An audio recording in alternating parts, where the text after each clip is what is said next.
आहार का प्रयोग नहीं करते हैं, क्योंकि शिव महाज्ञानी और शंकर भोले भगत अंदर ऐसे है भगवान शिव। और वही भगवान शिव कुंभज ऋषि के आश्रम में, एक समय की बात है त्रेता युग की, कि कुंभज ऋषि के आश्रम में माता सती के साथ शिव स्वयं कथा सुनने जाते हैं। कुंभज ऋषि जानते कौन है? कुंभज ऋषि अगस्त जी है। अच्छा, इनका नाम कुंभज क्यों पड़ा? क्योंकि ये कुंभ में खड़ा होता है जन्म लेने वाला। जो घड़े से जो घड़े से जिसकी उत्पत्ति हुई है वही कुंभज। कुंभज ऋषि को अगस्त ऋषि क्यों कहते हैं? क्योंकि अग माने होता है आग, अस्त माने होता है पर्वत, अर्थात जो आग और पर्वत दोनों को स्तंभित कर दे, अपने स्थान से जिसमें हिलाने की क्षमता न हो। स्तंभित माने होता है अडोल, जो आग और पर्वत दोनों को अडोल कर देता है, उसे ही भगवान अगस्त कहते हैं। तो कहा गया है कि एक बार त्रेता युग का समय है और भगवान शंभु जगत जननी माता सती के साथ कुंभज ऋषि के आश्रम जाते हैं। कैसे? एक बार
भगवान शंकर सती के साथ स्वयं कथा सुनने।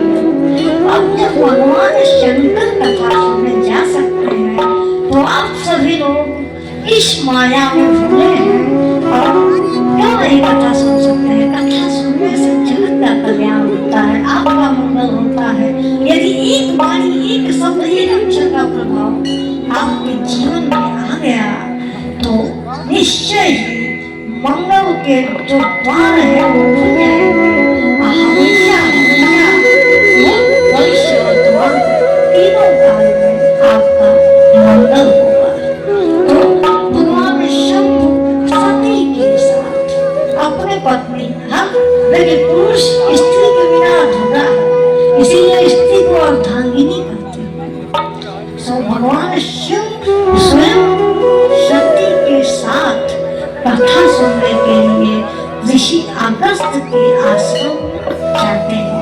अच्छा, एक बात और बड़ा ध्यान का है कि जब शंभु भगवान शंकर सती के साथ जाते हैं तो गोस्वामी तुलसीदास जी शंभु का नाम वैसे ही रख देते हैं जैसे उनका नाम है, परंतु सती के नाम के पहले दो विशेषण बनाते हैं। उसे देखिएगा, सती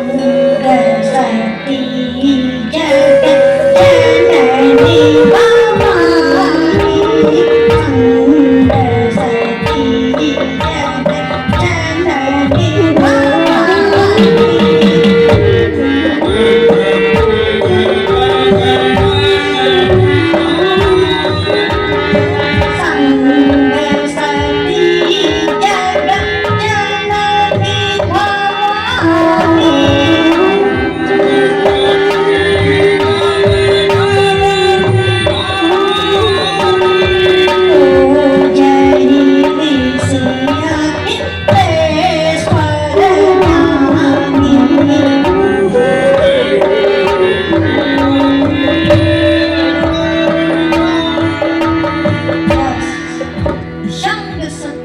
जगत जननी और भवानी।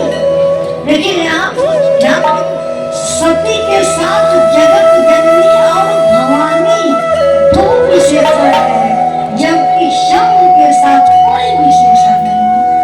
अच्छा, इसका कारण जानते हैं? जो भगवान शंकर है वह विश्वास है। क्या आपके जीवन में विश्वास नहीं है क्या? अच्छा कोई नहीं। अगर आपके अंदर विश्वास है, जिसके अंदर विश्वास है वही भगवान शंकर है। शिव का अर्थ होता है कल्याणकारी।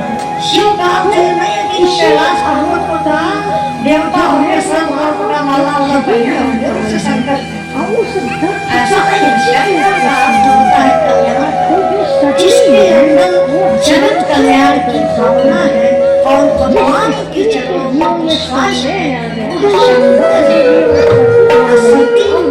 सती के पिता का नाम जानते हैं? सती का उत्पत्ति हुआ है दक्ष से। इनके पिता है राजा दक्ष, और दक्ष का अर्थ होता है विद्वता। तो मनुष्य के जीवन में जब किसी विद्या के उसमें पारंगत हो जाती है, निपुणता आ जाती है, तो उसके अंदर अहंकार आ जाता है। जैसे कोई बहुत बढ़िया हारमोनियम वादक हो, कोई बहुत बढ़िया तबला वाला हो, या कोई बहुत बढ़िया टीचर हो, तो उसके दिमाग में कहीं ये बात आता है कि मुझसे अच्छा कोई नहीं होगा, तो उसे अपने विद्या का अहंकार आ गया। जैसे अब यहाँ हम बोल रहे हैं और हमको लगे कि मुझसे अच्छा कोई नहीं बोलता है, ये क्या है? अहंकार है। तो इसी अहंकार जो है वो मानव दक्ष ही अहंकार है, और उस दक्ष से सती की उत्पत्ति हुई है। तो जो सती है वो संशय को दर्शाती है। जिस स्त्री के जीवन में संदेह आ गया, समझ लीजिए वो सती बन गई, अब कोई पुरुषों का कल्याण नहीं है। तो जो सती है